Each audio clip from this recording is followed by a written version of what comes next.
Hey, what's up guys? This is Kyle with Bear River Strength and Conditioning. We are in episode 9 of our tips and tricks. This week we're focusing on how to get better at Olympic lifts. So the two lifts we're talking about specifically, commonly known as snatch, the clean and jerk, power clean, squat clean, all that fun stuff. So regardless of the movement, okay, we're looking for 3 specific phases within the movement.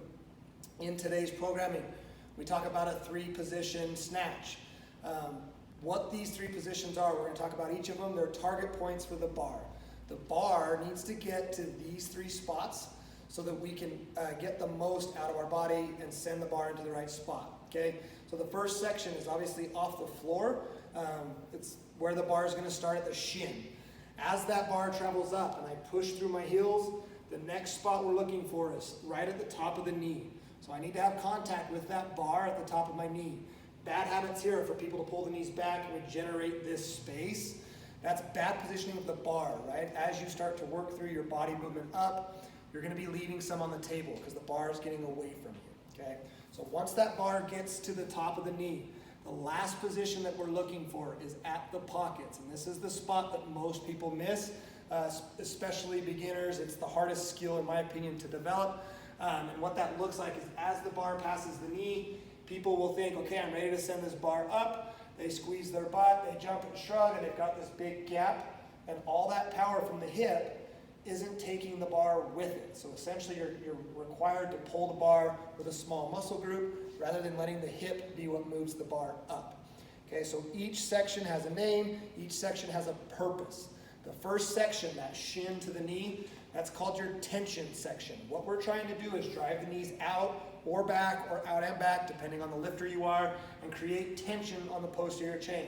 So you should feel, as I drive my knees out and back, I should feel a pull in the hamstring and into the glutes. Okay, that's gonna, think of that like a rubber band. As I pull a rubber band, I'm creating tension. Once I let the rubber band go, which is when you'll extend your hips, you're gonna have a lot of power that's gonna generate a lot of speed on the bar. Once you've created some tension here, that second section where we're going from the top of the knee to the hip is called the transition section.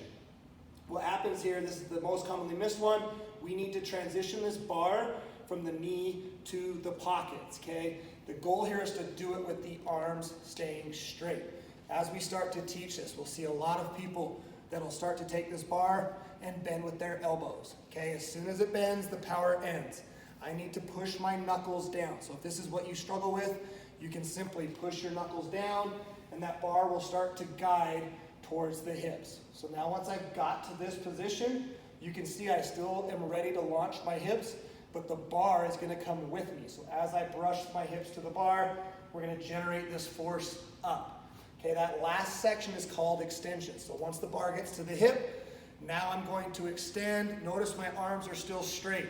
I've gotten everything I can possibly get out of my lower body, and I've kept the bar as close to the body as I can. From here, I can simply shrug, then I'm gonna bend my elbows and pull under the bar. Okay, if you're in the clean position, would be here, same thing, bend your elbows, pull under the bar, okay? Last thing on these 3 sections, they have different names, they have different purposes, they also have different speeds. We're looking at speed from the floor up. The most common habit we have is people will get either weight on the bar, or they start to go fast and incorporate some speed. They think they need to pull fast from the floor.